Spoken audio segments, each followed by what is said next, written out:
Hello everyone, welcome to your 15th Grasshopper tutorial. In this tutorial we're going to talk about two of my favorite definitions in Grasshopper. They're the Voronoi and the Delaunay.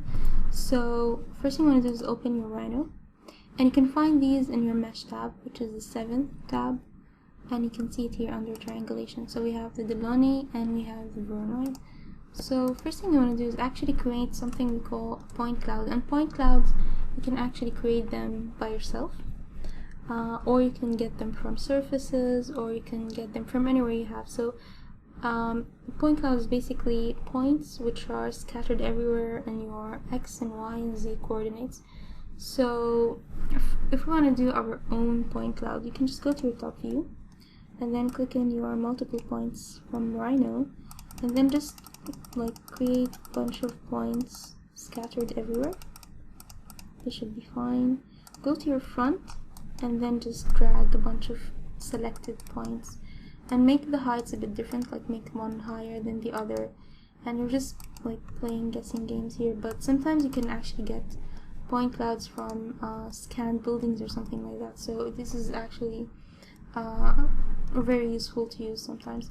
So we have a bunch of points here. Open your Grasshopper, double click, type in point, right click, set multiple points, and as you can see we have these points like all over the x and the y and z axis. So just click enter, and then we have all these points in Grasshopper. So what you want to do is actually, let's go and choose the Delaunay edges, and you can see that it needs two inputs. So the first input is for points and the second one is for plane, and the plane by default is actually the world XY, which is fine with us and we don't have to play with it. So just connect the points here, and you can see that we have like lines or triangulations that are connected to all the points we have. So this is really cool. What you can do is just double click and maybe pipe, and these pipes, like we can make a line going through it so we can actually bake it. So what you want to do is, if you connect the C here to C here, it's wrong. You have to actually do the edges. So if you have to connect the edges to the curves, because this is like a connectivity thing, and it has like it's not what you're gonna use for connecting it with your curves. So you want to connect the edges to the curves in your pipe. Now the radius is a bit too big because by default it's 1. So if you just right click and set your number, you can also add a slider if you want. So by, let's say, 0.3, and connect changes, and you can see that it's fine, and you can bake it, and you have like beautiful lines which are triangulations. So the other one is actually the Delaunay mesh, and the Delaunay mesh is actually creating surfaces along these points. So we just connect the points here to the Delaunay mesh. You can see that we have surfaces that are connected to all the points we have. Now the thing is, if you just unpreview these, you can see that if you just choose the Delaunay mesh, you can only see the surfaces without any lines connecting them. So yeah, so this is the difference between the Delaunay and the Delaunay mesh. The other one we're going to talk about is called the Voronoi, and so we'll just delete this. And the Voronoi is actually a really fun definition to play with. If you just double click, or maybe just go to triangulation and hit in Voronoi, this one, and if you just connect the points here, you can see that we have very interesting like polygons that are based around these points.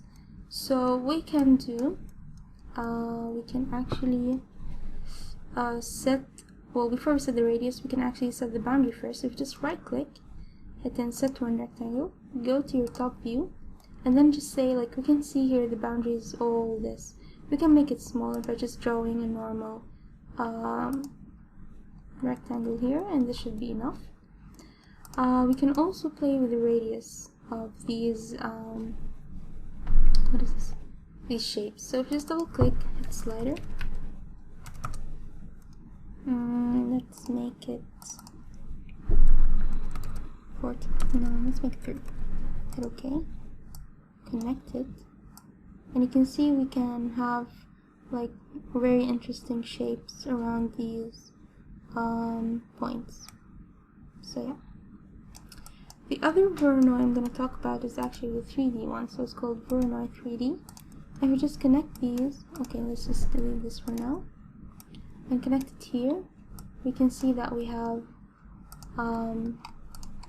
like cells kind of thing, which are all connected with each other based on the points that we have in Rhino. So if you just bake this, okay, we have really interesting shapes that are created from these points. So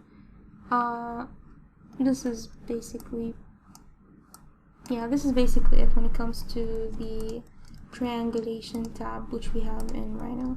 So if you have any questions, please comment in the sections below and I'll try to answer them if I can. So thank you so much for watching, and I'll see you next tutorial.